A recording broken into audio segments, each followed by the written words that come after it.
Welcome everybody. I've had quite a game day so far. What with posting number 3 of Monster Hearts due to the pervert Yes. over there in the corner, and then we've got welcome to Morgan, a newcomer to the Monday Labs, and Hey there. long time, long time contributor of all sorts. So we have today, without further ado, several much beloved things. This one probably belovedest, pound for pound, but possibly because it's oldest. But here we go, and you will note the sad state of the box, Yeah. They which do has get after some received Hard to point. keep this finally thing together. one too many squishes and is now no longer identifiable as a box. But I do have all of its pieces, some of which I thought were lost, but they're not. So that's great. And I have played it. I presume any number of you, or some few of you, have played Marvel Superheroes. I Rod, have. Herman, a little bit from Complete Gordon. novice. Okay. Very tiny bit. Yes. Not, And not a lot though. copyright, where the hell's. Ah, there we are. Yes. So, 1984.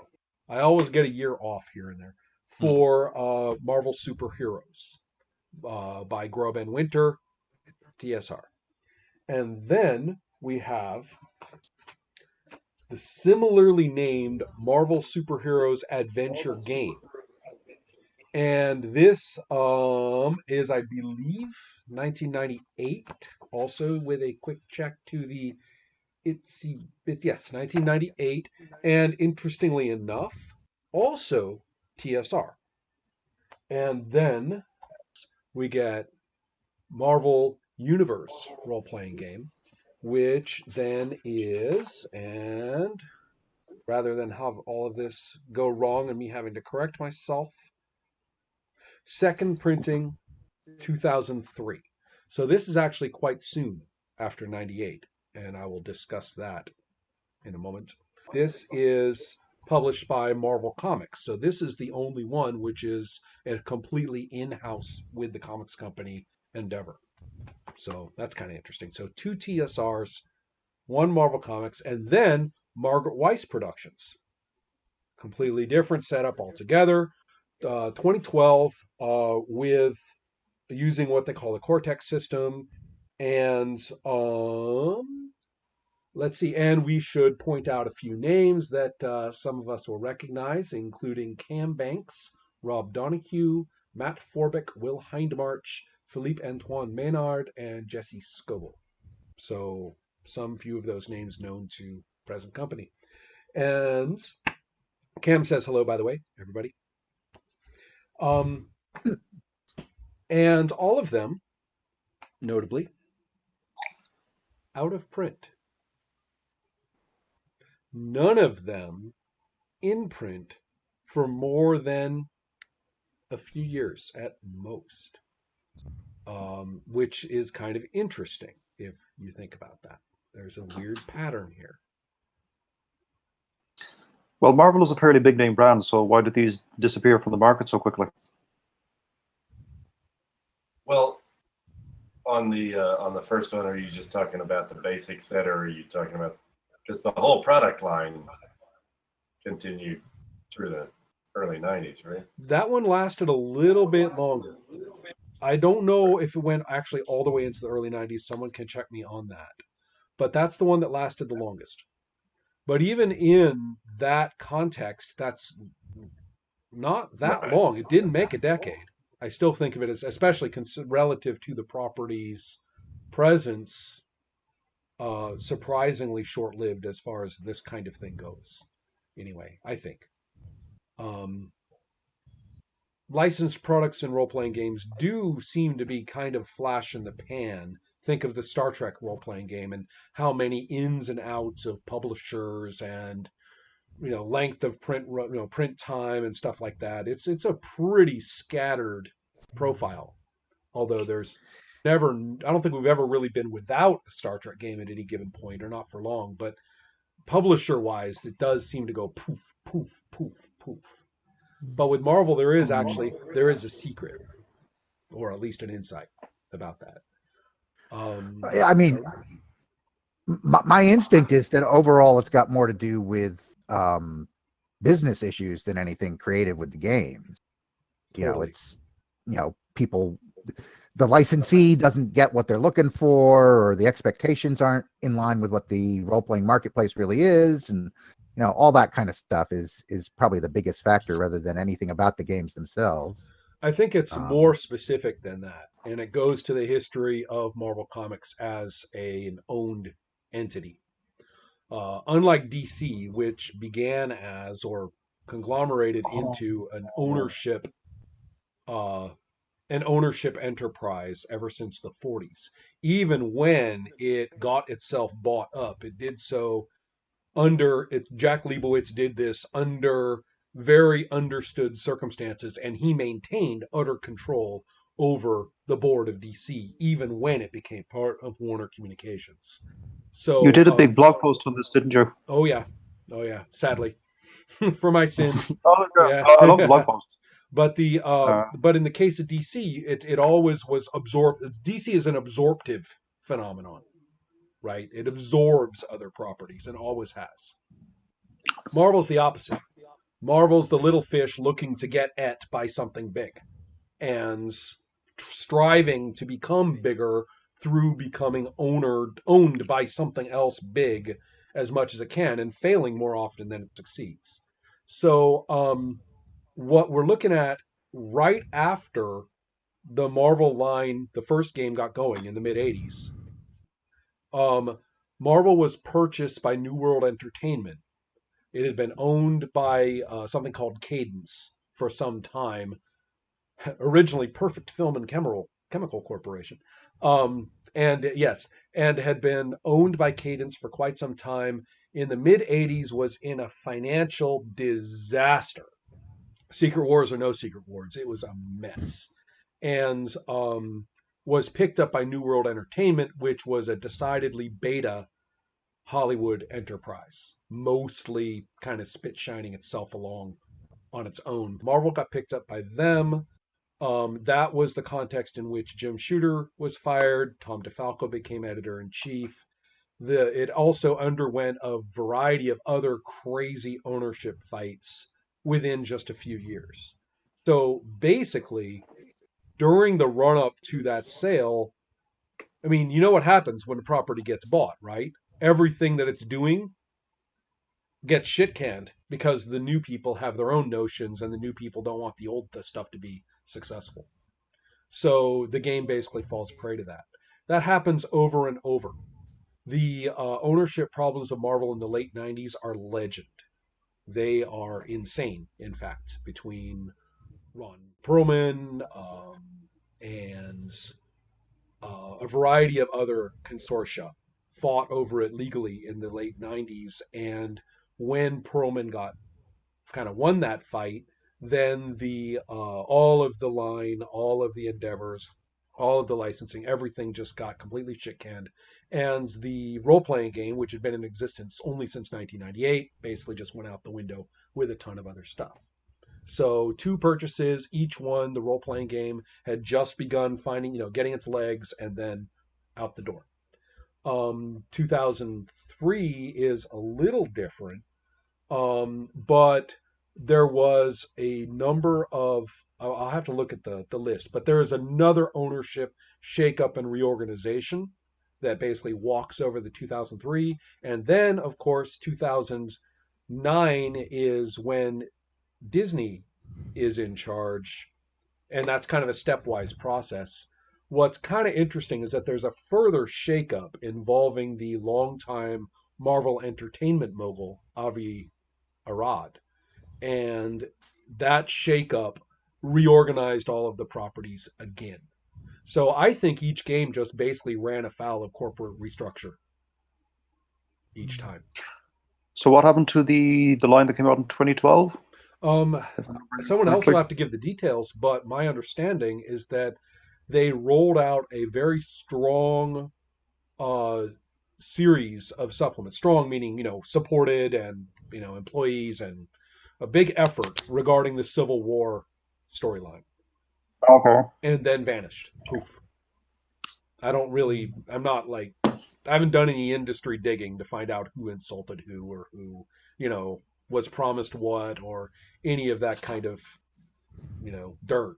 But and as I said, one of the primary people who would know is, blessing us tonight from afar. He can't make it, but hopefully he'll weigh in the comments. He's promised to float in on the comments. So he can probably follow up on that insofar as there's no gag order or anything similar. I mean, once it's under Disney, Yeah, people who knows? people tend not to talk too frankly Hmm. about what happened. But it is very abrupt though. I mean, that's what struck me is that right when this huge push occurred and the game was, I would say, I don't know about, I can't speak for, the hobby. When the game seems to have made a strong start in the stores and be associated with the franchise, which now is all tied up with, the Marvel Cinematic Universe and everything like that, it seems an odd time to drop, your well supported and very colorful role playing game. But the only thing I can look at is I do know about the corporate restructure at Marvel at that time, which frankly appears a lot more acrimonious than is widely casually reported. So and also remember we're talking about Margaret Weis Productions involved too. We don't know whether this was a Marvel, whether it was snipped at that end or whether it was snipped at the publishing company's end or what. So that's a question. But it does seem to me as though corporate history is what we're really talking about here in terms of each game's sort of puzzling disappearance. The other angle on it might be what was going on in RPG superhero role playing around the time of each of those things. I have heard people talk about, Marvel, the first Marvel was way too lightweight compared to the real good Crunch of Champions. You should have heard me back then. Should have heard me and my Champions friends and all of us who recognize DC Heroes as a proper sister game. Okay. And GURP Supers, which was no stretch at all for a Champions player, and which came out in '89. So let's see, DC Heroes in 85, 86, which is right after the Marvel game. Champions 4th edition, which is pretty much synonymous with the Hero system, 1989. And then you have, the word Hero System had been a logo before that, but it didn't get published as a thing of its own until that phase. DC Heroes was pretty, humming along pretty strongly in the late 80s, I would say. It is interesting too, however, that Marvel Superheroes is really notable for having been revealed as living in play all through this period when anybody would have told you it was a dead game, dead as a doornail. And then the internet reveals that it is indeed, loved, beloved, played, massive amount of, user-driven material, and actually had a remarkable pedigree of play. So, but yes, the word at the time. Now, we don't know if that had anything to do with sales or not. I'm deeply suspicious of any Friedmanite logic regarding role playing. Okay, so we are looking at this interesting phenomenon. Got a little corporate history here, and now we got some system to talk about. And I'll preface that by saying that I think each game was designed and written. I mean, there's multiple authors on some of them, so writing chores, design chores. But the creatives involved in each case, I maintain, had an extremely visceral and personal understanding of Marvel Comics as such. Marvel Comics as opposed to other superhero comics. Marvel Comics as a cultural entity that was not just a piece of comics. People who took that seriously. I'd like to that's just a claim on my part, and I hope to back it up. So we can take a look at some system things. Every one of them is a weirdo. Everyone is just not like anything of its time, and in some cases remains wholly its own little personal subset of design. Each one, as far as I can tell, is brutally play tested. People are probably the most familiar with is what is now widely called Phasarip, Fazarip. Best understood by that because we are talking about your rating in something, and then you, which is verbal, although graded by numbers, that's not in and of itself important at the moment. If I am remarkable in my, for example, whatever, and I roll my percentile dice, I just roll across, I find my dice roll here down the side, and I go over and I find remarkable, and I see whether I got a white, a green, a yellow, or a red. And you can hop down and see, for example, for the battle effects, if we happen to be fighting, then you go down and you find your color, you find what you were doing, and you see what happened. You hit, like I miss, I escape, I reverse, or I miss, I hit, I bullseye, that kind of thing. So you have a pretty good, rather that's the first diagrammatic system use that I know of. Can anybody think of any other role-playing system by which you basically rolled, found a color, went over, looked at a color, and found a thing? Well, Something basic like role playing that. was using a percentile system back in the early 80s, if I remember correctly. Right. Well, there lots of them were Completely using wrong. percentile systems, yes, but that whole idea of finding your effects mainly by physical space and color rather than by, for example, counting. Okay. Yeah. That's what I mean by a diagrammatic approach. Tables, yes, tables we got, but Okay. blocks of, it's not really okay. I'm on this little one block. It's more a matter of, oh, okay, I fall into this red band. So it's a completely kind of an odd. Probabilistically, it's not very different from a lot of other games, but in terms of visual functionality and just being able to do it by looking is a kind of an interesting thing. The same thing is used for everything. There is no other resolution system. You just, and on the fly, it's kind of famous for on the fly. If you say, well, I don't know, how hard is it? Would you have to be excellent to do it? Is it a good, task in its difficulty? Is it an amazing thing to do? Okay, it's amazing. That's not as hard as monstrous, but it's harder than incredible. All right then. Okay. So you can actually run the game with a fairly verbal, if you describe something of that would take an incredible jump to get across there. Oh, well, roll. We'll see if you're incredible, Maybe you only are good at something, but with a really rock and roll, you could be incredible. And like a lot of games built on this kind of logic, column shifts are the modifiers. Roll with 2 column shifts. DC Heroes does the same thing, just with a much more numerically driven mental space. But yeah, just shift 2 columns over from your result, and that's where you are because of resolution is not really where the heart is. It's important, but it's not everything. And in this case, the heart, as I did blog about, are karma and popularity. Karma is the more complex of the two because it's an early example of you can spend it either on improvement or on momentary bonus. But you have to look out for karma because it rises and falls not just on like how many points somebody feels like giving you at the end of a session. No, karma rises and falls based on things like whether you spend time with family or not. whether you kill someone or not.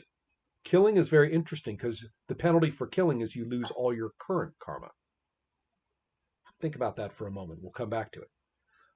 It sounds terrible, but we'll come back to that. But karma also has to do with certain things like defeating foes and stuff like that. But there's a great deal of personal stuff. If you are tracking karma for a villain, like a villain that you care about and are really tracking all this stuff for, the penalty for missing family-based and close friend-based obligations is doubled. Personal shit Really? matters more for villains. See what I mean about people having a clue about Marvel, right? As opposed to any other thing. So you have that. Then you have popularity, which is way simpler and is just, you just look at the end of the session and say, well, given everything that went on, how's the public doing on popularity? And you have some metrics to use, but they're very simple. So, if you did a bunch of stuff and nobody could ever find out about it, nothing good happens to your popularity, right? Somebody published a really shitty magazine article about you, well, down goes your popularity. So there's a certain amount of track. If you defeat a villain publicly, then popularity goes up as well as karma. So they're tenuously linked, but they're not synonymous. So you can watch a character's karma go up while their popularity goes down, or vice versa, or up together or down together, whatever. So also note the interesting approach to morality. You could spend down your karma on bonuses and improvements, like have a shit ton of karma. Spend it all down for bonuses and improvements in a given session, and then kill someone. Oh, darn. Oh. You can spend your karma on the roll to kill someone. Is this a design flaw and a hack? No. It's exactly what happened with a ton of Marvel heroes who, in terms of fan capital and in terms of rather dubious coincidences or ambiguities introduced by the writer at the moment, dodge the moral event horizon in killing someone. Now, this is a 1984 game. This is before If Wolverine Does It, Then It's Okay, which is more of a 1987 and beyond thing, right? This is back when if Wolverine killed someone, it was still kind of gross and horrifying. So, still though, this is how Wolverine gets away with it and is still a good guy. It's exactly how it works in the comics, following exactly the same logic of the audience being willing to spot the hero. A break on this one. I mean, we'll say we're all disturbed by it, but, there is no alignment. There is no metric of good. There is nothing in there that says the purpose is to make your karma go up and up and up, because there are lots of ways to get karma that aren't very nice or are neutral, right? So you can get karma by being like a really good person and all the rest of it, but you don't have to be. You can do it just by being very, very effective. And popularity has no mechanical effect. It is only there to set up situations for the characters and how others react to them from that point forward. So if you want to be a brutally effective hero who can get away with killing other characters somewhat judiciously and strategically timed relative to how much good you've done, and not worry too much about your popularity, you're good. Marvel superheroes have got your back. Villains and vigilantes, DC heroes are moral. Champions is amoral. Marvel? What I just described? Marvel's a little immoral. Doesn't that sound like Marvel Comics to you? Especially? It's complicated. Even Jim Shooter, who was trained at DC and was very big on how heroes have to be good, had a terrible time writing heroes to be good.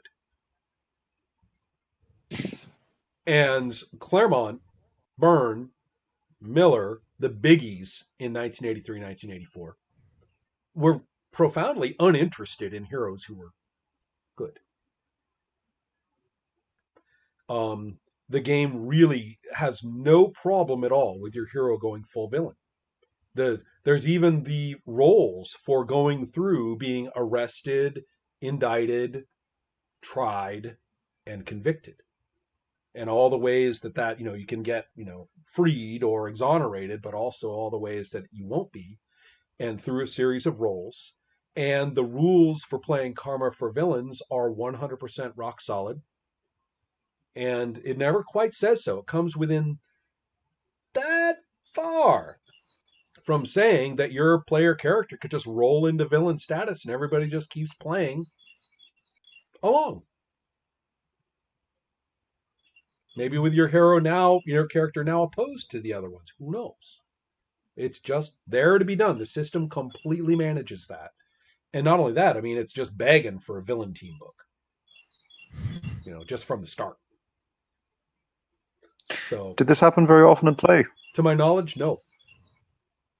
But systemically Really? looking at it, I'm just like, it's so freaking obvious. It's so there to be done. This leads to another thing that's the same for all of the games. A very, very poor relationship with the obvious marketing strategy of now we will publish every fucking hero and villain in the history of the franchise according to the game mechanics. In Marvel Superheroes, the first one, this dovetailed very, very badly, in my opinion, with the official handbook of the Marvel Universe, which Gordon knows is one of my most hated, Morgan, from my blog too, right? One of my most hated publications in all of human history. So therefore you get this thing where people are like matching up the game descriptor with the descriptor in the official handbook, and it just goes on from there. This intense notion that you can quantify the Marvel Universe, by bench press by bench press per character, Yeah. and It looks like the last publications that lingered on for Marvel Superheroes were the Gamer's Handbook to the Marvel Universe, 1991 character update, 92 character update, 93 character update. Yeah. They didn't publish much of anything else, but they made sure to get those out there. Right. And so at that point, my interest in the whole franchise was long gone. I'm much, much more interested in how do we make our comics with these things. There is no character generation system except for the tacked on random one, which is sort of notorious for producing nonsense. Basically the metric for whether this was a good character to have made up is whether anyone else is interested in watching you play. And so it doesn't even say that, though. It never really talks about making up characters utterly from scratch, or maybe I'm missing that paragraph. Well, I was just going to say I actually rolled up a character with this one, and it was pretty functional, I thought. A little random. But I might take that back. I mean, the culture of play, when I was playing this off and on when I was in college, the culture of play was that everyone used the Ultimate Powers book. Mm-hmm. And I think that was the one that was just completely ridiculous. Right. I think you're right. But tell me about my character. Yeah. Well, so I made this one. Her superhero name is Sapphire. Real name is Olivia Quintero. She is I rolled like a ridiculously streaky list of good scores. The scores, by the way, this is one thing that I think is fairly well done in here, is that the scores are in a range where you're mostly going to get pretty good above average scores. You're going to get some, you potentially go up to amazing, but your characters are going to sort of slot into a range where they're not likely to be crazy all over the place. Right. They're likely to be pretty Yeah, I may have been maligning the system, so go on. Yeah.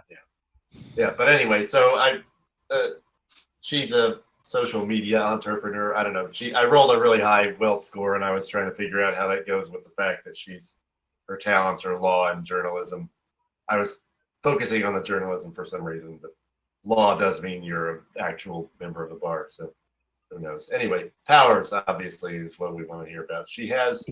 So the powers, you roll categories, and then you choose a power from each category. So that's the thing I thought was interesting, because You get to choose something, right? you get to choose something, right? It's not like, so you can get weird categories that you're not sure how they go Right. together, like mental body control and energy control.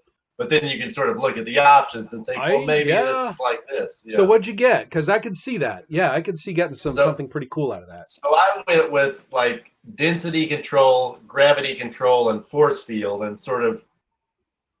But so I came up with this sort of idea that she's got this kind of gravity control overall power that she uses. She can project it, but she also uses it to somehow do something to her own atoms. So she condenses into this super dense, like crystalline being, the sapphire, and the force field projection can have something to do with gravity too, right? Like, and why not? graviton. Yes, of course. yeah. So, yeah, so that's what I thought was neat. There's a lot of spin on the ball, so to speak, but you can kind of get a very lucid character. I think the person rather than the powers is actually pretty damned interesting too. Yeah. Yeah. And one more thing that I have to point out, the character generation system explicitly says you have as many important close friends and relatives as you have powers. Write them down, what their names are and what they do. Seriously. So yeah. Yeah.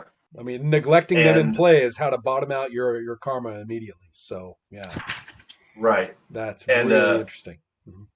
I also wanted to point out how that feeds into this there's a little section up here where the game specifically instructs you to write random encounter tables, but they're personalized for each hero, and you put like their personal life business in the random Interesting. encounter So tables. you've kind of got your situational generator per character right there.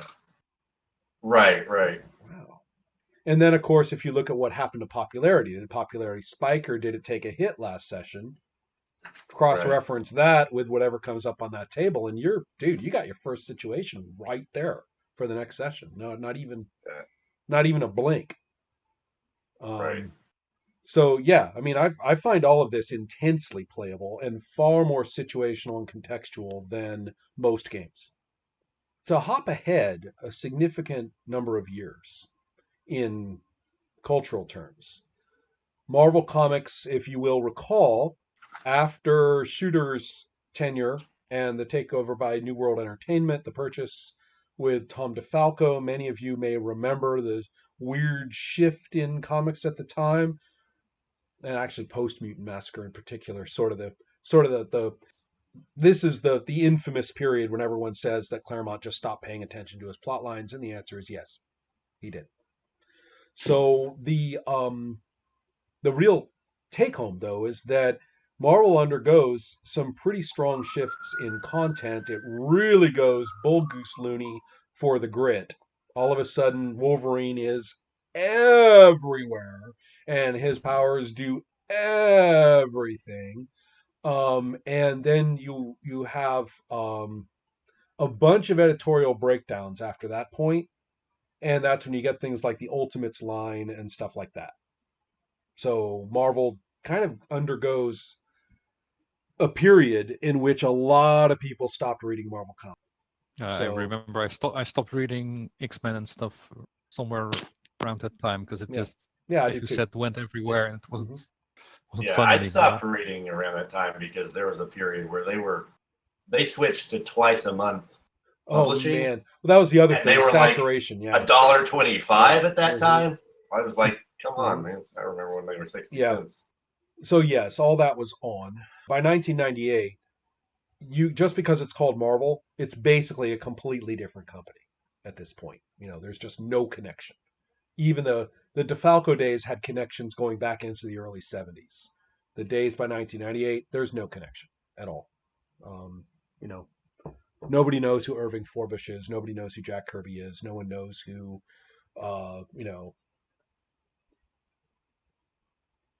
who basically anybody was at that point.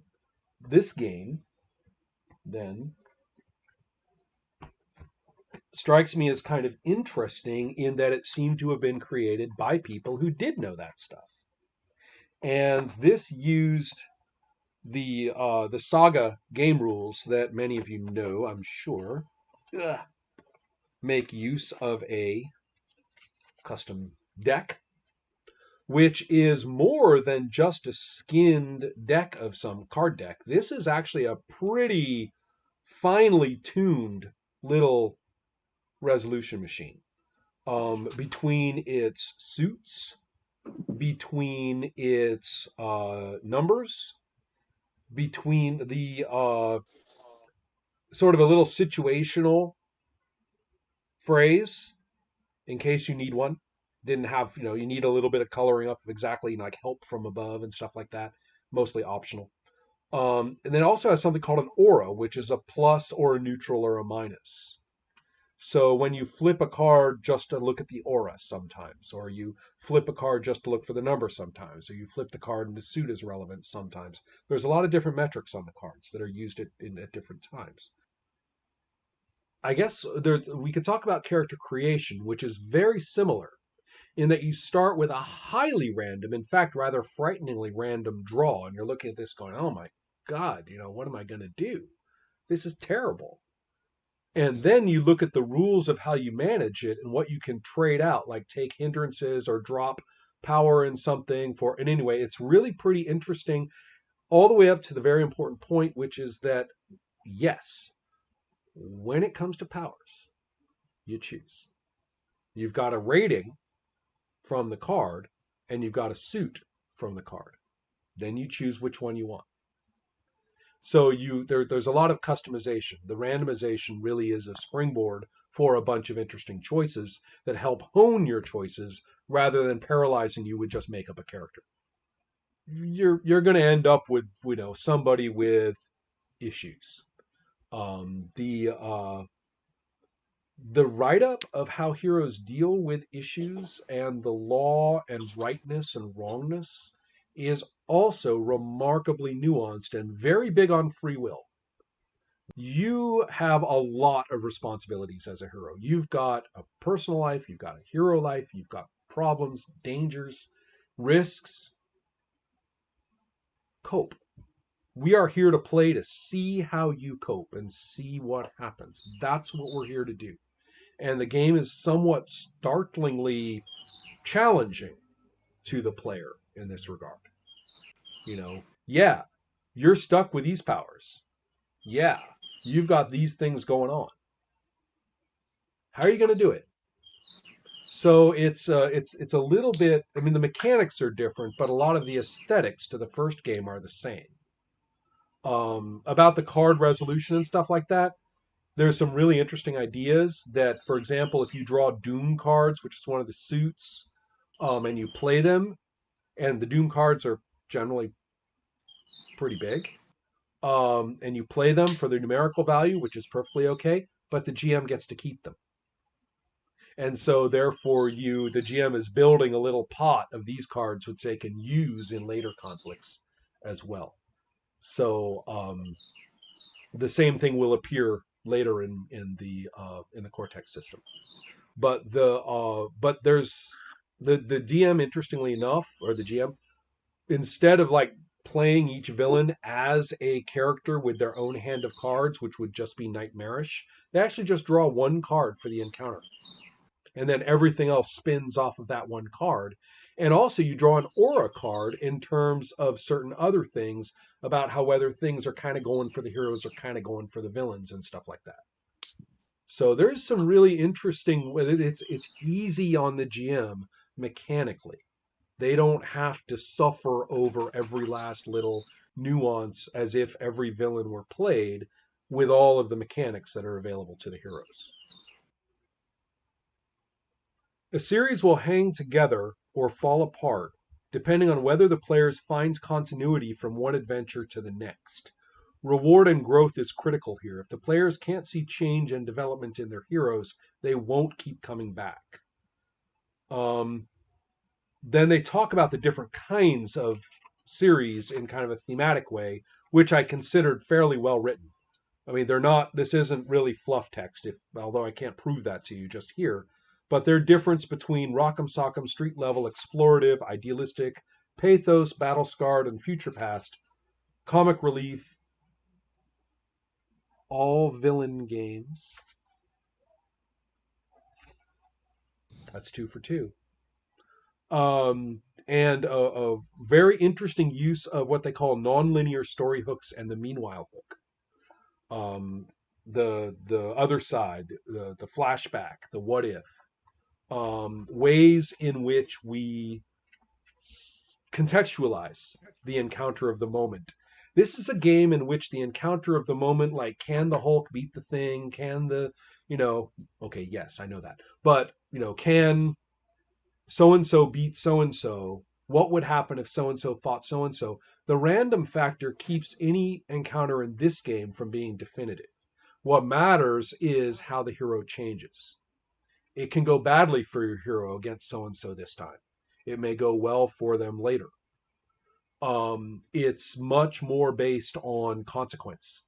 It really emphasizes continuity. What happened last time and what now has changed with the character. The changes to the character are not merely improvement. If I can find that part. And I didn't, in my little flip, I didn't find the little bit on heroism, which I thought was very, very good. Talks about callings and hindrances, which are kind of the main thing, but they are very big on, in each case, very big on humanizing the character through the hindrances are not game mechanics like -2 to movement or something like that. The hindrances are very much values based and far more I think severe when they do have penalties, like just everything drops to 0 under this or that circumstance. It's not like -1. I mean, it's going to nail you. There's an uneasiness in it about story hooks and adventure paths, and they have kind of like branching arrows that you're supposed to set up for the adventure. So if they go this way, then you have these options and stuff like that. So in many that's very mechanistic and very inorganic, but they accept like which way they go. But they that kind of goes, it sits uneasily with the otherwise really emergent nature of outcomes. I don't really think you can successfully diagram an adventure using this game. Or if you do, you're going to have to start ignoring some outcomes.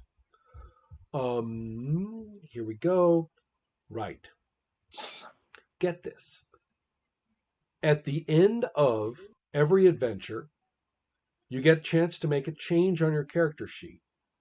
You can put in a 1-point response bonus to one of your hero's scores. Great. Go ahead. Give a +1. Now, you could instead get a new power at intensity 1. You can upgrade an ability, which is done by letters. You can there's a bunch of interesting negative responses in there. Like, why would I drop a power? Why would I drop an attribute? Why would I drop this? Why would I drop that? When your character is going to not respond to a call to action, then you are subject to a drop in something as the narrator decides. So you always get to improve something. The narrator always has the option to drop something. And what's kind of interesting about that, they point out, the narrator likely will be triggering events at a dizzying pace. Something seems to happen every exchange. All of it will be competing to your hero's attention. To what should your hero respond? Respond to anything that appeals to your hero's sense of duty, sense of adventure, or any other sense the hero has. But no matter what else your hero responds to, it's when you fail to respond to your calling that you take the hit in a reduction of something. It doesn't say you're not supposed to do it. You can ignore your calling because something else this time you've decided is more important than your calling. You'll get a minus for it. If you consider this punitive, you can. I don't. I consider it development. So is that a permanent minus? in all of these cases,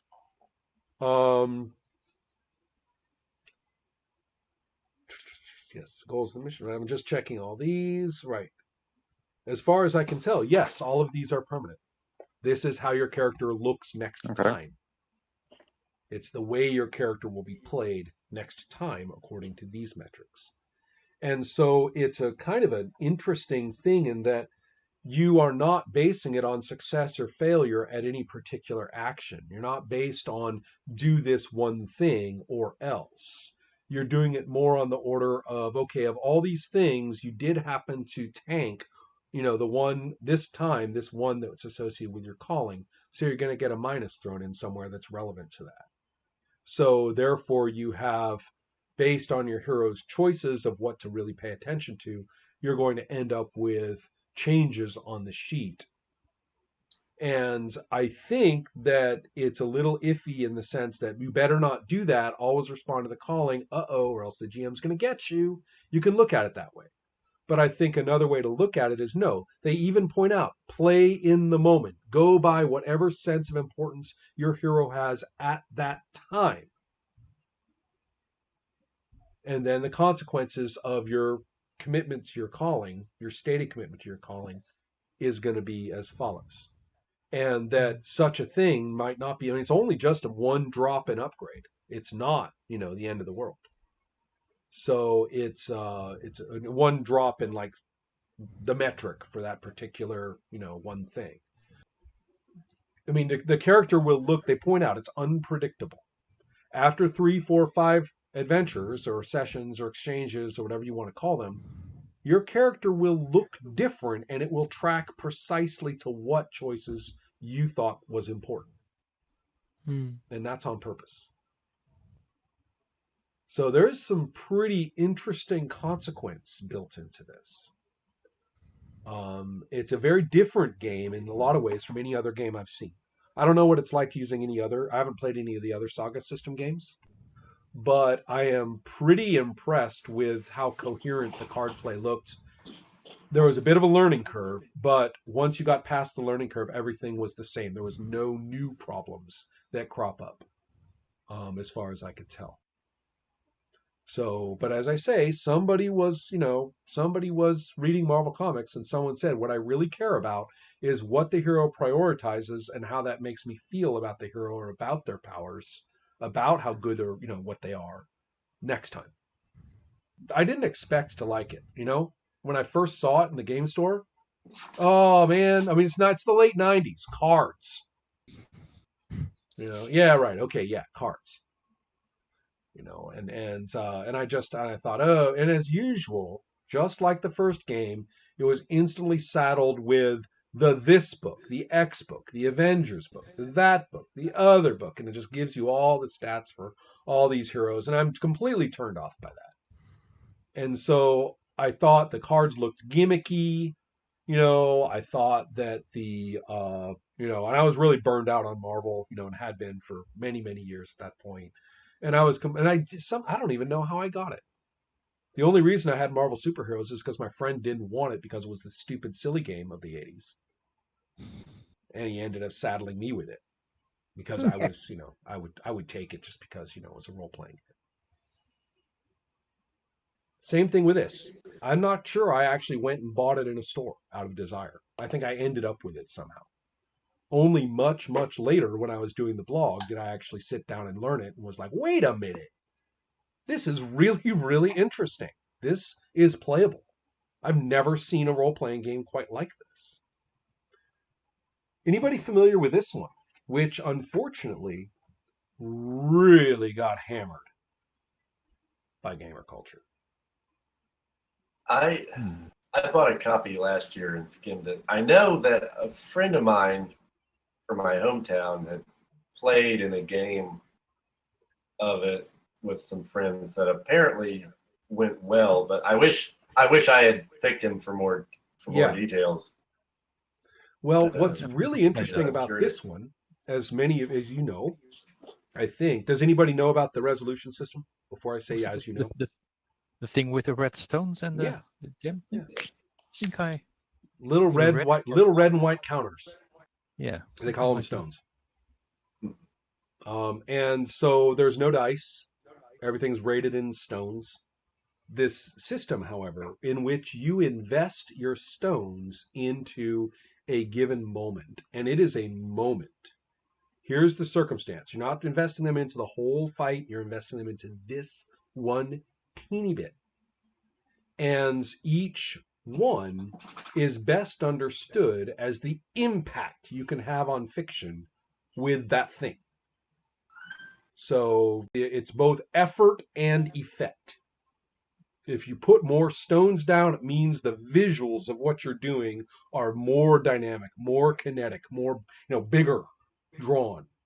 And that the amount that it hits is commensurate with that. So one could, and you can, spin it slightly differently. You have very subtle power, a very gentle power, maybe, but the amount of stones then would be the amount of setup that you take, panel, by panel, how much setup, how much expertise, or how big the caption is next to your head, that explains how intense this is, or whatever. But whatever it is, it's awesome, right? So the way that you've applied it. So you do that, and the GM has set up the stones for all of his characters and hazards and stuff without you seeing them. So everybody invests without knowing, and everybody does it simultaneously. So then comes the reveal. And the really interesting thing is that recovery of stones during an engagement, and remember, stone investment is in the microsecond. So this will be resolved, and you're not out of it. You're not getting out of this fight. We got the next, unit of comic doneness is about to appear. So therefore, if you invest big, the recovery rate for stones during this exchange is very poor.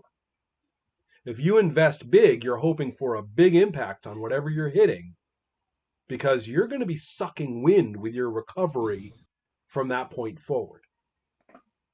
On the other hand, if you go small, hoping to maybe draw out, some kind of effect or get through this particular section to set up for a bigger hit when they're depleted, is what you're kind of hoping, perhaps.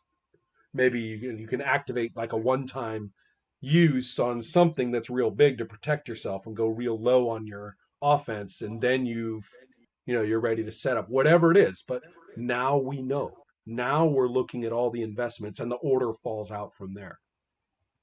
And you're like, that's kind of exciting, actually. The fact that the low recovery is the key, and the blind commitment is the key. And you get like rapid fire, boom, boom, boom, boom, boom, boom, boom. Okay, so-and-so got flattened.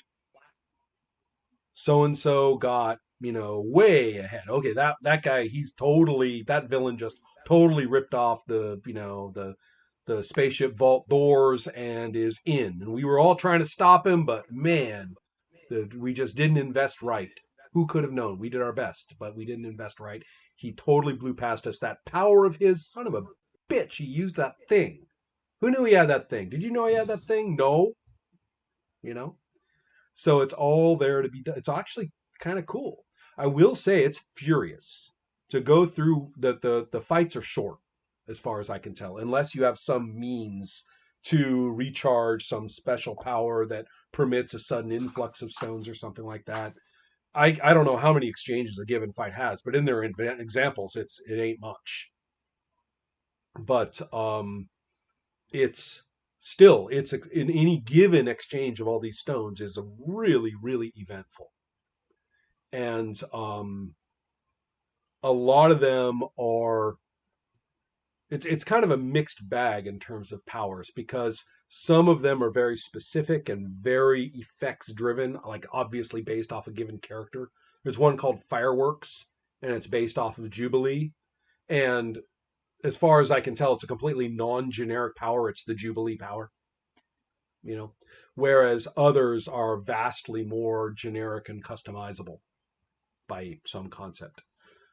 The rules, oh, I should have talked about this.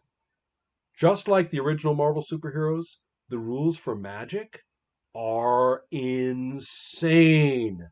They are so powerful and so effects driven and full of unpredictable otherworld entities that might have an opinion. And yeah, you start messing with that stuff in Marvel superheroes, that little 2-page Magic system that they provide in that one back in 1984, you've got a whole new game on your hands. Same thing here. Somebody takes one of the 3 magic powers and you have a series affecting component. Your whole series now is going to take on a completely different shape because those powers are in operation. And so it's pretty interesting, I would say, in terms of resolution and the way powers are conceived and how. I mean, it to me, I'm very, I would say, skeptical on a kind of basic intellectual level just because it's so ambitious. Really, just investment in stones, that's going to be our only mechanic. Really, it's going to cover all health and damage. It's going to cover all speed. It's going to cover all effectiveness. All of it just with like, okay, I have 3 stones in this, and that's, I don't know. But so all I got to say is it's an incredibly ambitious design. Now, here's the really interesting thing. Remember what I said? Resolution is only a piece of the story. They have things called lines of experience. And at the end of every, interestingly enough, there are 2 kinds of sessions or stories or episodes or issues, whatever. It's called an issue or it's called a mission. And it is, it's kind of an interesting way to define things. We'll go back to that, but it's not that important. The point is, at the end of one, you get what's called a line of experience. You get 1 to 3 of them, and you can write that many little sentences about what you achieved. And they make it clear you're going to have to pick because you probably did like a bunch of shit. You probably did like 6, 7, 8, 9, 10 potential lines of experience, but you only get 1 to 3. Pick 1 to 3 and write it. You got to choose. And from that point forward, a line of experience becomes, let's see. Sorry, folks. I'm getting terrible connection problems here, so I think I might try turning off the camera. Oh, If that's okay. all right. Yeah. Here's. I'll put a little picture screenshot of you over that. Yeah. Yeah, like I did with a 1 player. The key is that the lines of experience are very. Hold on a second. I want to find the place where it shows you how to use them, which is in a different place in the rules, which is kind of irritating. That whole usual split of how the GM gives out experience and then how the player uses experience in 2 different places. Right. Got that here. So it becomes a bonus system, basically, and an anti-penalty system. You can say, I successfully flew a jet plane. It's in my lines of experience. Right now, we got a jet plane problem, and I want a bonus. Or, I've fought underwater before, and here you just told us we all got -1 because we're underwater. Well, guess what? I fought underwater before. I don't want that penalty. So it becomes a bonus system, and it also becomes kind of an interesting record, of your character. That's why they call it a line, meaning it is a storyline. You actually get the notions of what you thought was most important about your character's experience each time as this linear little record.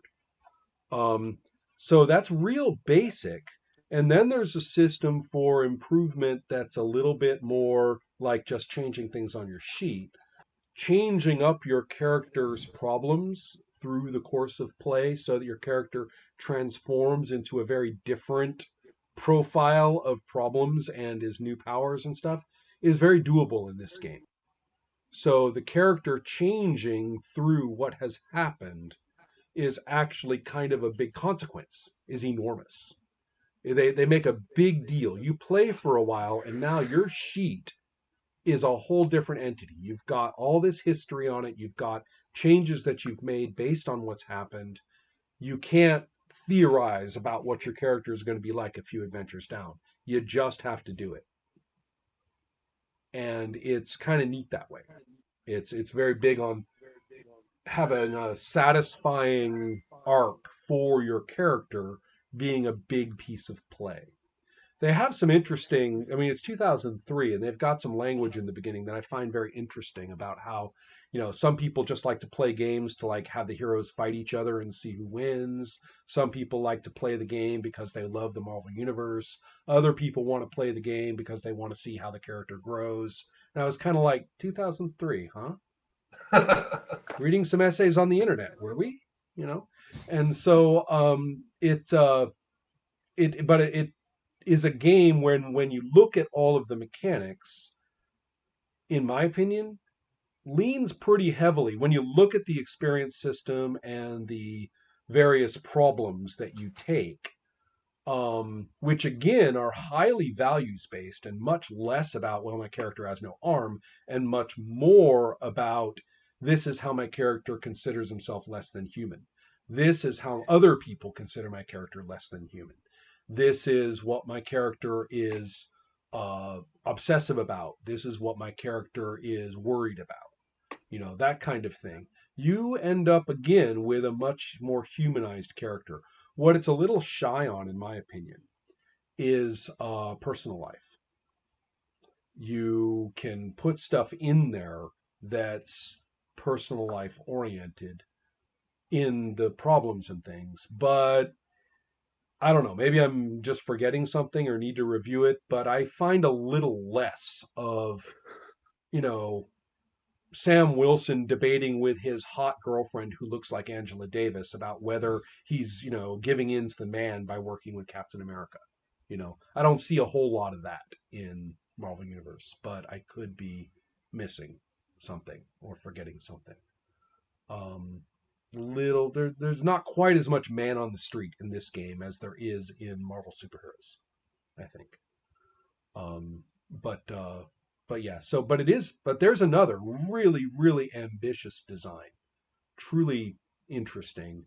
It got its unfamiliarity or its unusual qualities gained it a whole bunch of kind of dismissive responses in the internets of the time.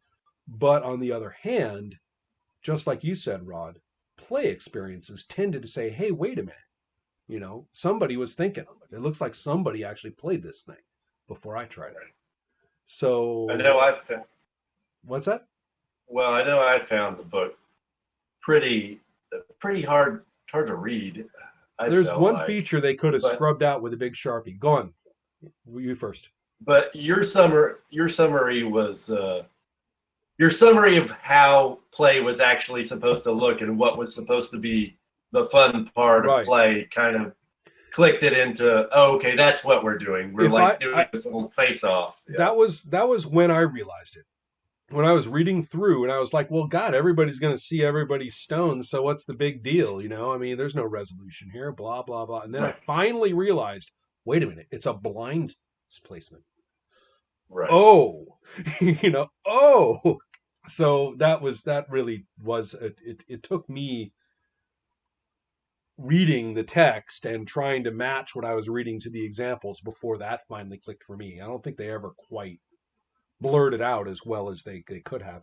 The thing I was going to say is the constant belaboring of how different it is from all those other role-playing games. Yeah, I remember that. Even I, in my love of how did you do it differently this time, even I was starting to feel pretty insulted a couple of chapters in. So, they probably could have done with a little bit of Sharpieing that one out. So even at this point, I mean, with just 3 out of 4, I think there's a lot of evidence that that every time Marvel or whoever, every time somebody gets involved in like, let's make a role-playing game for these people, they say, damn it, we're here to do Marvel Comics. We're not here to do generic superheroes. Mhm. We're not here to, well, they all have a lot of fun cataloging the powers. But it's interesting that they all use completely universal and generalist mechanics to do it. You're trying to hit somebody and you got an amazing result. That's the key. And then in the cards, you're trying to hit somebody and this is where you came out with this suit, with this number. How did that go against, does it trump the other suits? Does it not? Do you want to stay in and put another card in from your hand, which is not allowed to be replaced? That's called pushing. So you see, you can drop in hand size in that game, and you're going to have to do some mechanic that brings your hand size back up because it's permanent. So, stuff like that. So but the point is that the mechanics in each case are very, very, very generic relative to hero concept, which is another way of saying we don't care how ridiculous or how cool the powers are in mechanics terms. It's all about what your hero chooses to do. What your hero chooses is important, usually under a plethora of conflicting needs. And that's 3 for 3 for a very free will, take the consequences way to play, which I don't think is found in any other superhero games. So it's that's what really interests me about all of them. So that finally brings us to the 2012.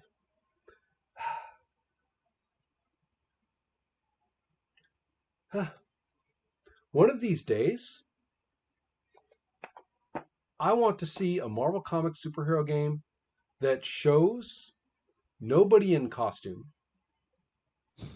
and shows a beloved character out of costume conducting their life with people that they love or dislike greatly, or both. I want to see Peter Parker in his first year of college for the first time after a very difficult series of interactions, finally finding common ground with Harry Osborn. Or a few issues before that, when Flash and he get into a fight and are hauled before the principal, and each one insists on taking responsibility so the other one doesn't get suspended. And then afterward, they don't like each other, but they both kind of look at each other and they're like, that guy might be all right. You want to see that on the cover? Yeah. Yeah, no.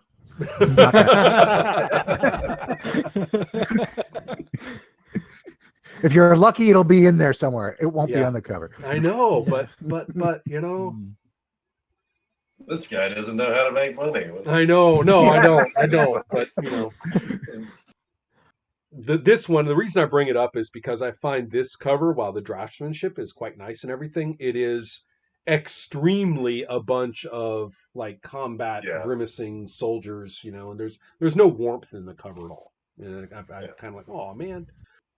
So the notes aren't, this is going to sound snarky, but it is actually a fair description that if you're going to combine The Shadow of Yesterday, Dogs in the Vineyard, Primetime Adventures, and Fate into one single game, like put the primary mechanics of all of them into one single game, it's going to be a little busy.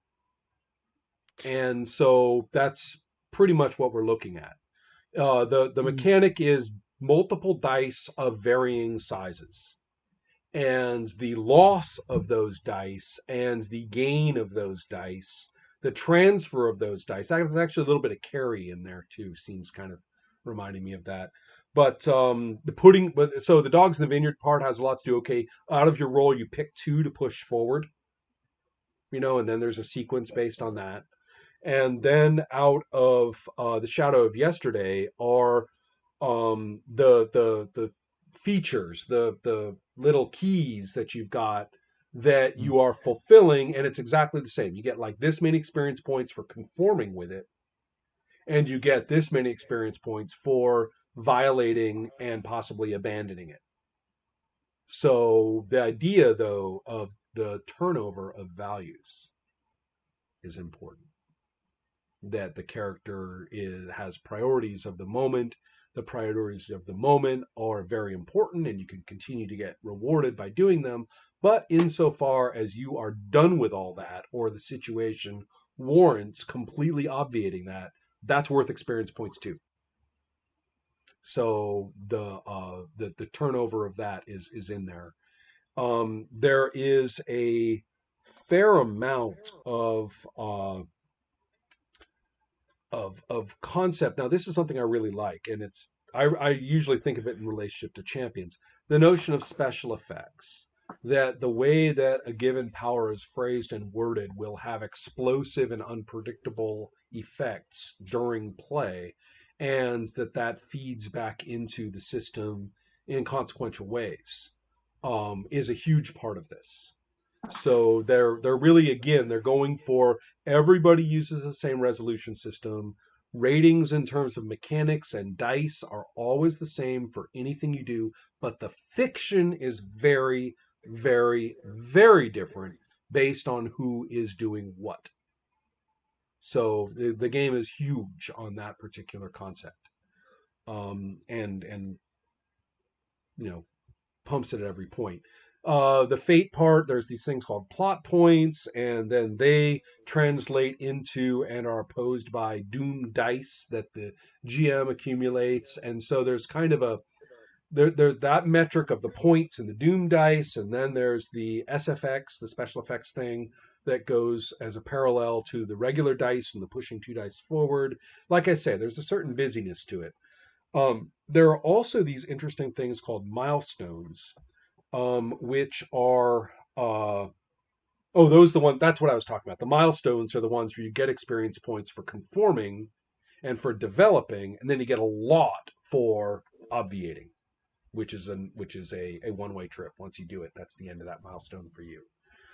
One of the most interesting things about it is one of the most interesting things about that is that you're encouraged to have adventure milestones or scenario milestones, so that if there's a villain breakout of a prison, and one of the milestones concerns turning a villain into a hero.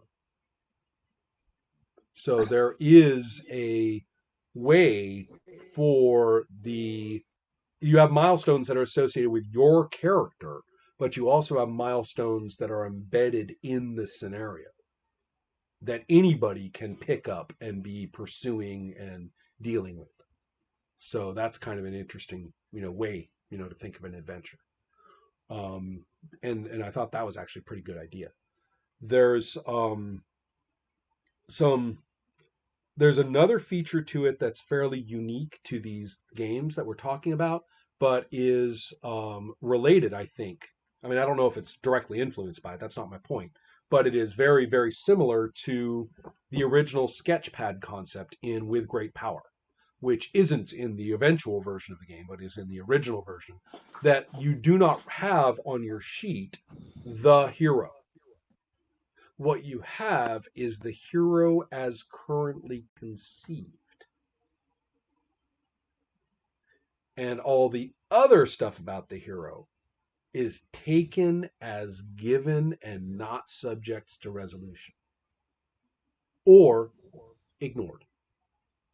So you are not playing Captain America, the canonical Captain America, like the official handbook version. You are playing Captain America as you see him at this time. And that may be very different from someone else's. And that's a really cool concept. That actually makes me, for the first time, interested in playing a canonical character. Because I can take Spider-Man and do him like I consider him should be done. And nobody can tell me any different. Nobody can say, oh, Spider-Man's not like this. And no, I'm writing Spider-Man now. How many writers have stepped in and just done Spider-Man their way? They didn't listen to you either. So that's a pretty good idea. One of the things I was going to say, therefore your hero can transform through that particular adventure, but the notion that you're playing this character like in an ongoing way, that's actually a little different in this game. As far as I can tell, it's very storyline based, very adventure based, almost mini-series based, more than anything else. So I'll have to review a little bit for what they had in mind for long-term play because I can't really remember. But again, values in the moment, the crunch in the moment is a big deal. I want to check something. Well, Gordon, how are you doing? I am back. Hooray! Oh, there we go. All right. There we go. Now, I what just- were you so desperately attempting to say? I was desperately attempting to say that I stopped hearing you. Oh, okay. So That went both ways. the thing I was going to say too, I'm trying to remember just what this game says in terms of personal life, and there's a nice little bit about heroism, headaches, and heartbreak. Oh, I should point out that here mental conflict and trauma and breakdown and stuff like that is huge in this game. The heroes can suffer heroic breakdowns and lose control. The player can lose control of the hero. You kind of have to get ready for that. The in this game, the sort of uber angsty hero loses their shit and does something wrong is pretty much part of what happens. Well, again, you have that odd presence of potentially non-forgivable or, borderline unforgivable behavior right there in your Marvel hero as a piece of play. So I guess what I'm saying is all of 4 games really focus on the hero very much in terms of player free will, in terms of how far they'll go and what they think is important and being able to reverse what they said was important. All of them are actually pretty big on that. All of them are big on consequences for it, but there's no kind of a hero wouldn't do that in any of these games. The sort of edgy feel that Marvel has at its best, that you're not sure just how, just what the characters will and won't do, is present. One of the interesting things about Marvel as a comics line is that over and over and over again, a writer or creative team has taken a character places where it was not canonical to go. And that's one thing that's always sort of amused me about the sort of official handbook attitude, is that the one group of people who didn't give a shit about the official handbook were the people actually making the comics. So it's not just the concepts for the heroes, it's their behavior. A writer will get hold of them and either by doing some weird kludge, but more often than not, just ignoring it. Just saying, forget it. I'm writing them this way now. That's all. There's a lot of interesting focus on the hero of the moment as conceived in the moment, and with a real wide open, almost disturbing range of chosen action. I just find them all really quite open about that compared to a lot of role-playing games. A lot of pressure on the player to say, we're throwing this guy in your lap now. You made up this superhero, you're going to play this superhero out of the box, whatever. Throwing him in your lap, man.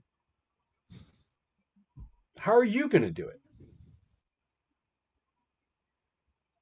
I find that admirable. I find that really a nice understanding of how you relate to a Marvel character. That seeing the character confirmed repeatedly and reliably and comfortably is not the experience of a Marvel Comics reader. The experience of the Marvel Comics reader is to be a little appalled, a little surprised, a little, puzzled. You do approve, you disapprove of the way it's done this time.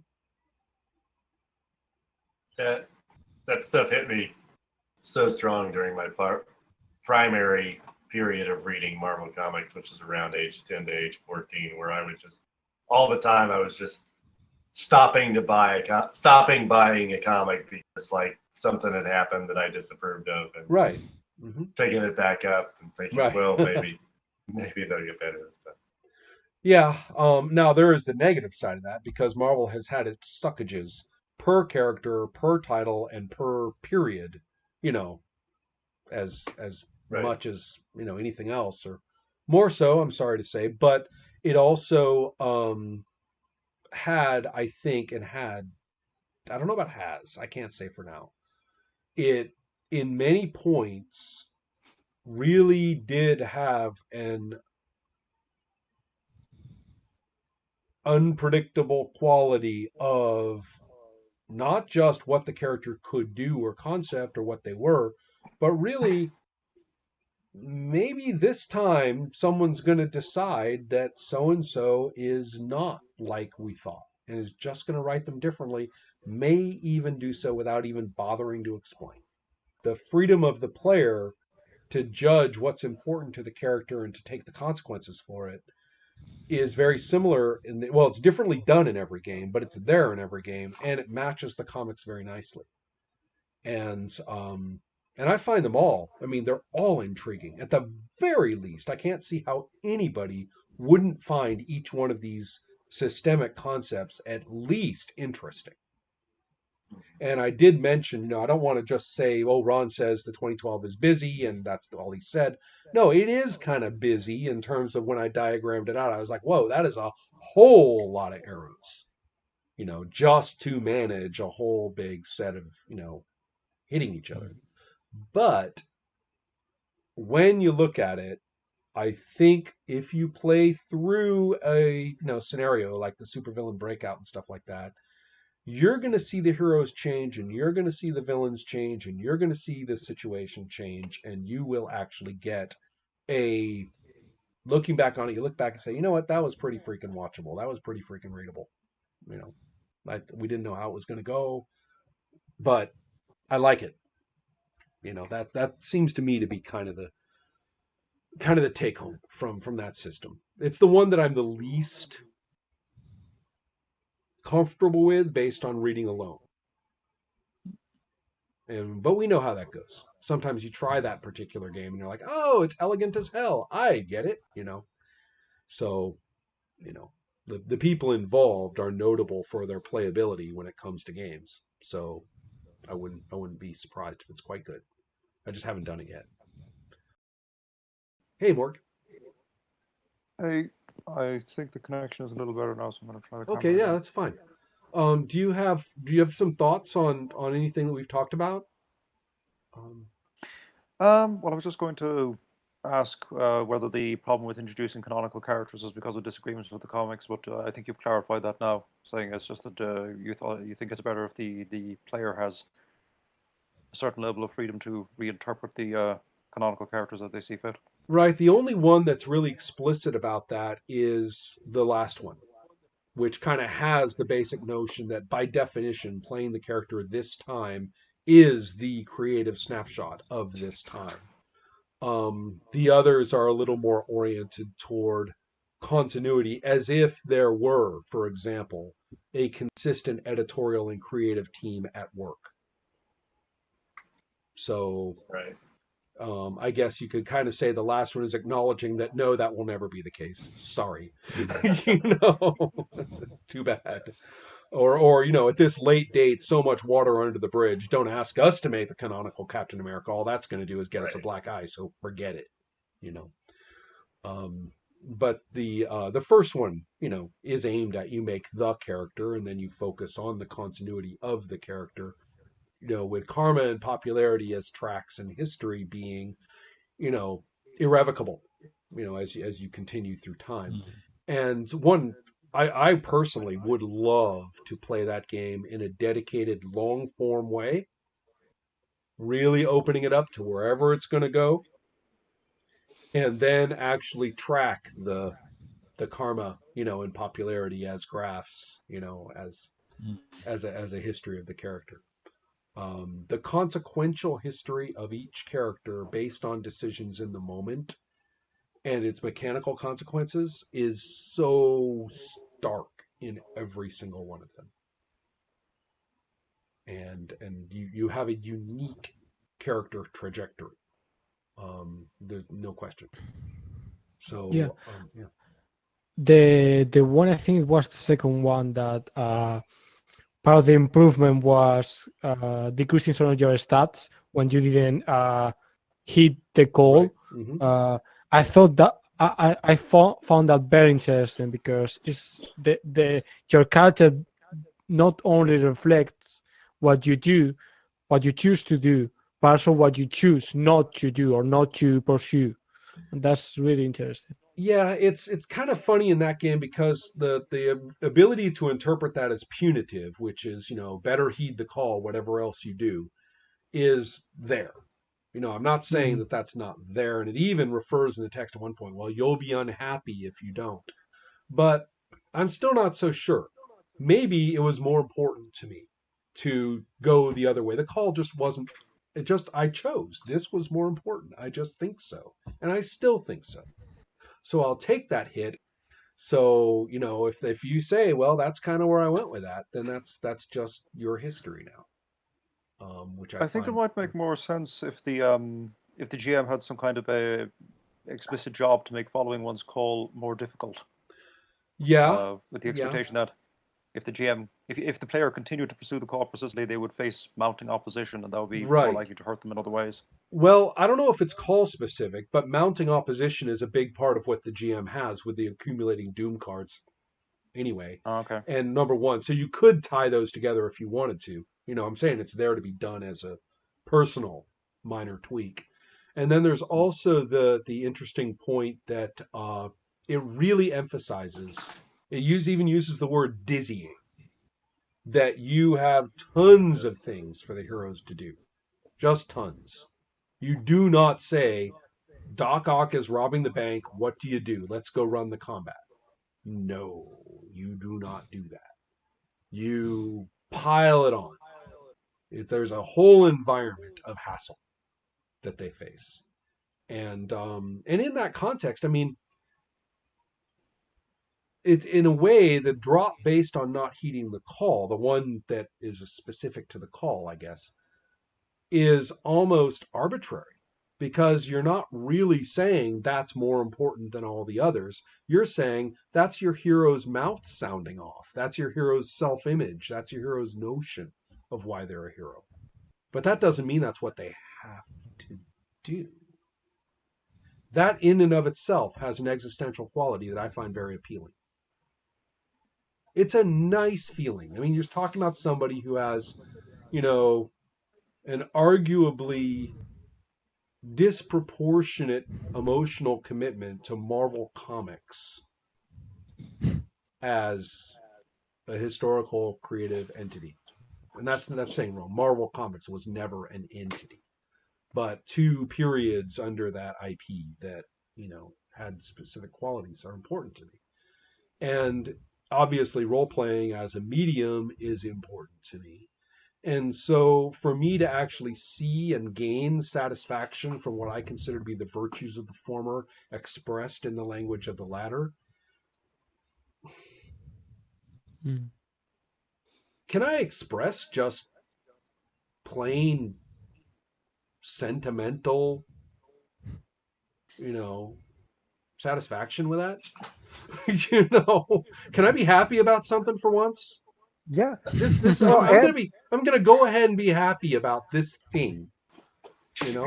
Well, and really, dwell and revel a little bit in the phase rip version. Just, it's been around. People have not stopped doing that ever, as far as I can tell. I completely agree. People have been doing that forever, and it's I by comparison am a total dabbler in comic books and have almost no Marvel distinctions or anything like that. And still, I look at that and say, "Wow, that is so great that people didn't let this die." Right. And I really don't think, just like Morgan pointed out, it's not the percentage system that in and of itself is any kind of brilliant, although I do quite like the visuals of how you use it. It is much more that sense of, in my opinion, it's much more that sense of authorial responsibility that you have. The really nice thing about all these games is that they kind of celebrate the heroism and the gaudy color and the fun and the zap and the sort of extravagance of Marvel. But if you look at them, every one of them really wants to focus on as well. Is this good for you? Is this something that you are? Is this something that happens to you? Is this something you've embraced? Is this something you struggle with? How does that relate to the other person next to you that you regard as an ally who looks at it differently? It's there to be played. There's not one of these games drops the ball on that if you want to pick it up. And I find that very inspiring. I mean, I would play them all, and I've only played the first one. I took some Villains and Vigilantes, one of my favorite villain teams from one of the Villains and Vigilantes games scenarios, and made them up using with each one of the rule sets. And so, and a reason I chose them from that game is because it was a really cool villain group that was full of kind of, unstable emotional tension. They looked like a very troubled hero group rather than a villain group. And so I was very taken with them and said, okay, I'm going to use those as my template for working through these different rule sets. And the 2012 one rewarded me immensely. All of them dare to be absurd a little bit. I mean, some more than others, but the Saga one in particular, their example character is the Hedgehog, and it is completely ridiculous. And then you read them over one more time and you kind of go, oh, poor little bastard. I want to play him. He needs his day in the sun, The Hedgehog deserves a break. Let's see if we can make this happen. Somehow, I almost get the idea that someone made him up as a joke, and then everyone says, the Hedgehog. Okay, go back. That very funny asshole. Go back and make up the real example character. Then he goes, no, read him again. They're like, oh, stick him in there, So yeah, there's a curious sympathy to all the characters that I think is also very Marvel. Not just because they're poor downtrodden, this one's a this and that one's a that, and this disability here and that neurosis there. I mean, yeah, that's all there. But there's kind of a believable, someone took a punch in the course of their origin. All the characters have that feel to them. Shall we end with favorite underappreciated or badly done but needs a reboot Marvel character? Anybody?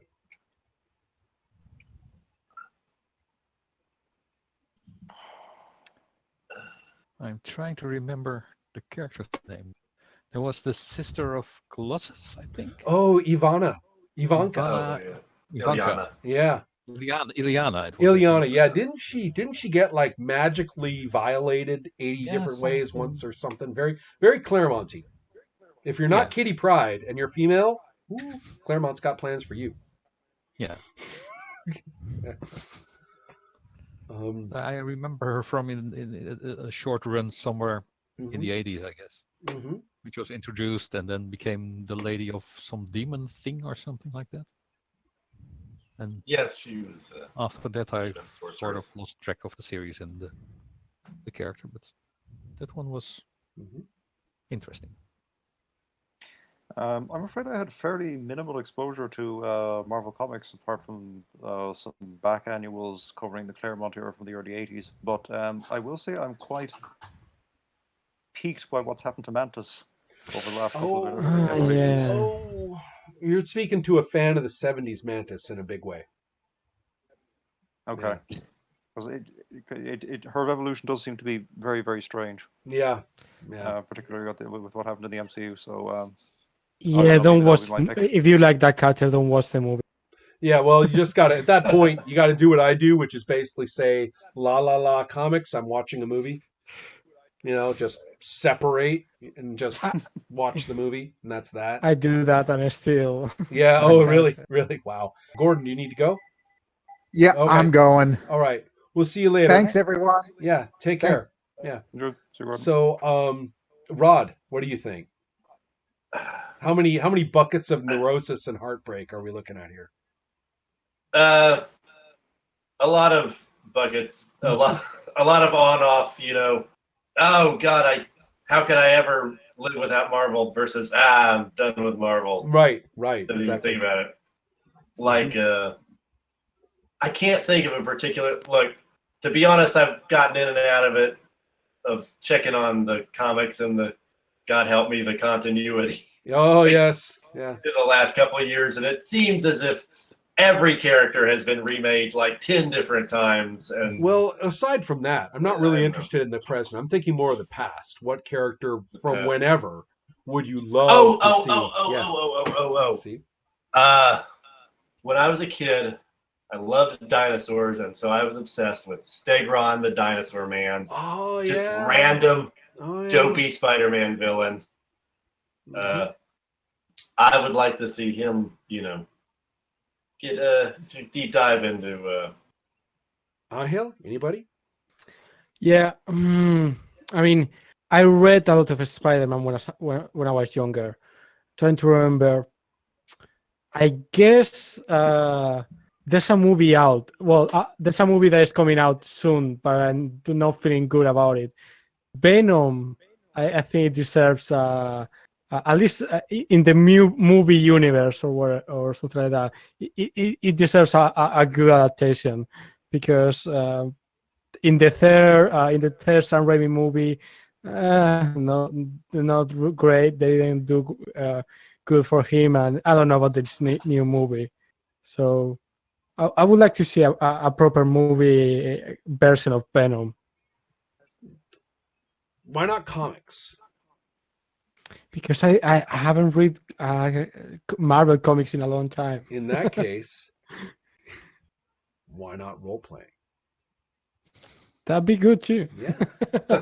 I do that more often. Yeah. Well, you know, it's not, you know, beyond the pale, particularly for a couple of these games, to take a villain character extremely seriously in terms of their personal life, in terms of their aims and goals, in terms of their rises and falls in karma and popularity.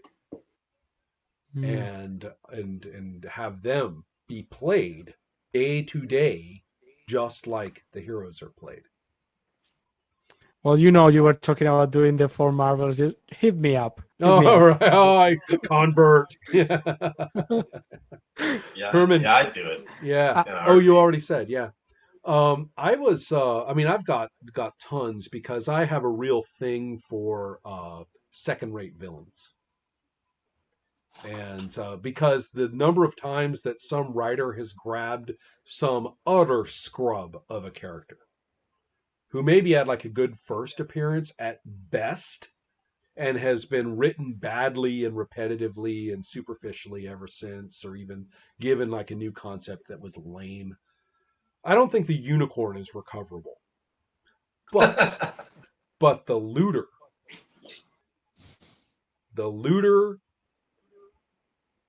I got the Comic book is that from? He was a Ditko Lee villain in Spider-Man, and he was really nothing but a bank robber.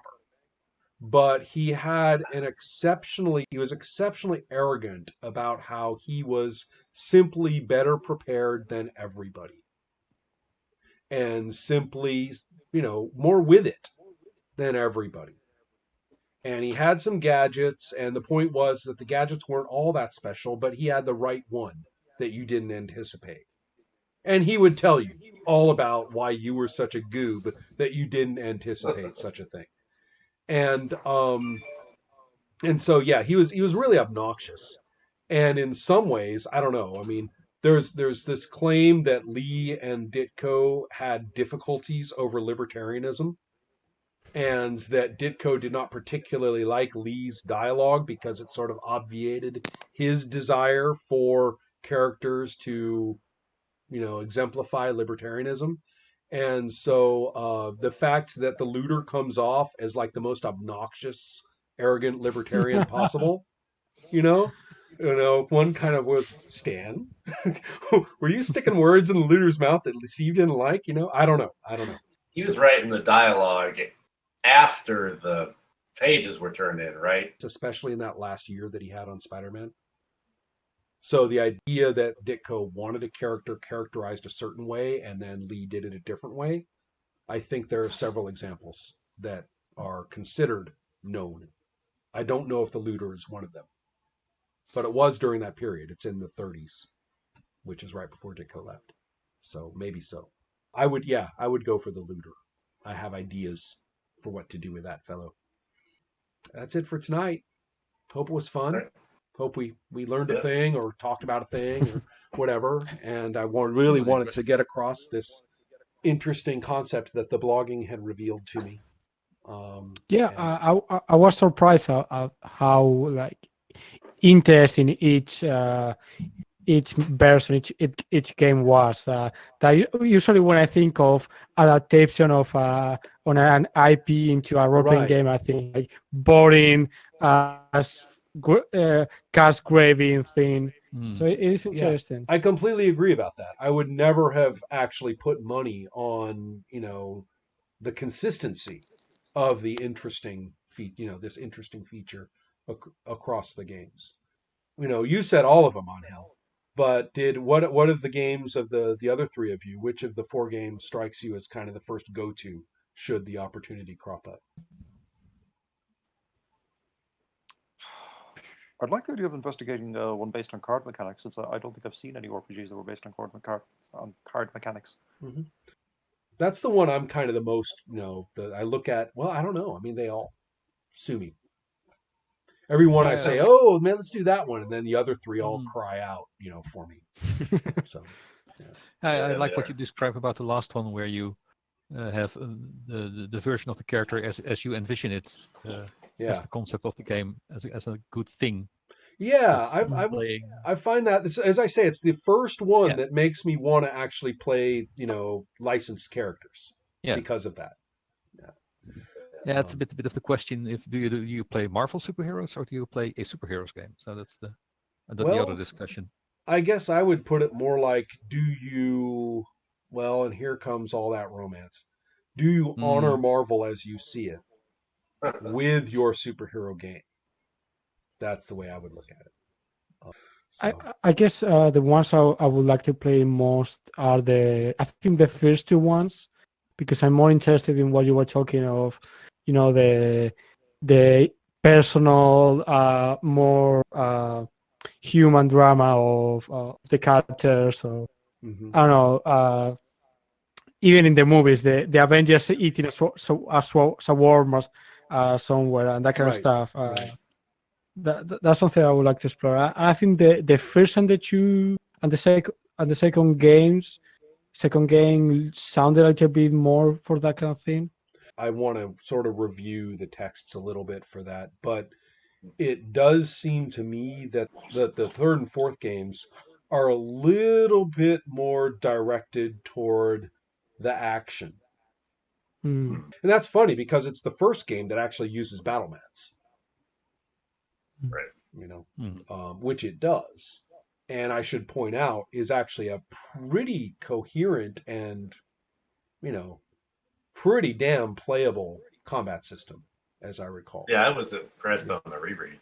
It's yet another example, though, of the medium being available for people to really bring it, really say, okay, all we know is that we've got a prevailing aesthetic